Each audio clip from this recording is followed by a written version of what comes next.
bàyyi bëre rek instant bi barki sëñ Bamba su yëgoon bàyyi de ah billahi wallahi non dëgg la Bombardier moom xam naa ne bu yëgoon day bàyyi bëre moo gën a sedd ci moom mais lii laa ilaha illallah non barki borom Touba lépp fay laa la wax lépp fay mu neex la mu naqari la barki Sëriñ Bamba maa ngi lay dégg mais lii ba sonal la.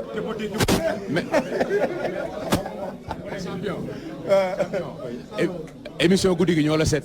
guddi gi. luy gis DTV. DTV. ñoo la seet ci anniversaire bi. waaw ngay wax ñi nga xamante ne ñoo fi daje yëpp pour sa bés. Sénégal yëpp sax laay wax.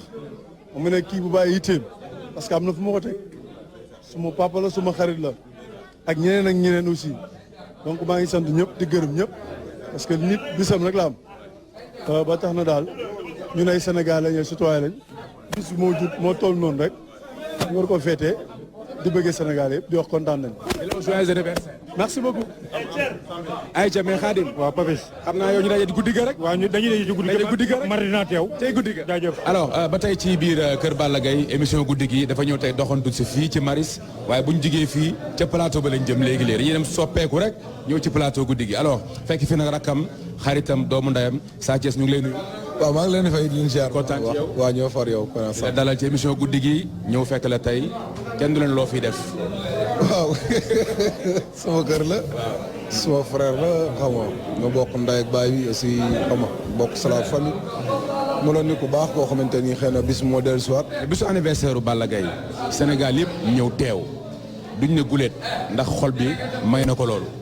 waaw parce que dafa am solo quoi parce que tamit xam nga nit boo wootee ñu wisi la war nga xool lu tax loolu am waaw parce que am na ñoo xam ne yàlla da leen a mooñaale loolu am na ñoo xamante ni dañoo am yëg-yëg ci nit waaye moom yàlla def na mu boole na loolu yëpp ci yaram waaw ci yaram parce que nit ku baax la nit ku yëg nit la boo xamante ni boo xewlee moom da ciy takk rib xam nga mu nekk nit ku baax du kàddu mag nag moo tax non peut-être nag ni ku nekk tam boo koy seere da nga koy seere lim la woon waaw man nag lam ma woon rek laa ko mën a seede nit ku baax la famille bi xam nga tout ñëpp gërëm nañ ko xam nga parce que tamit problème jàmbur may problème am boo amee mbégte waaye lépp moom du manqué dara dëgg yàlla ci làmb nit ñi dañuy xaw a ragal mais moom ragalu xoolal ñu fi ñëw ñëpp tey suuraayewul kii fee la bokk dafa dajale ñëpp ci kër gi xam nga xel du jëriñ lu xalaat te li nga ko yen rek moom lay coono woo beneen bi ci des nag mooy li nga def sa xel rek yaa ngay jàpp loolu moom parce que nit ka gis nit ku baax day jàpp ñëpp a baax nit ku xaw a iñaan day jàpp ñëpp a iñaan te à malgré xam nga nit ku nekk jëlal sa xel rek nga delloo lépp ci loxo yàlla parce que tamit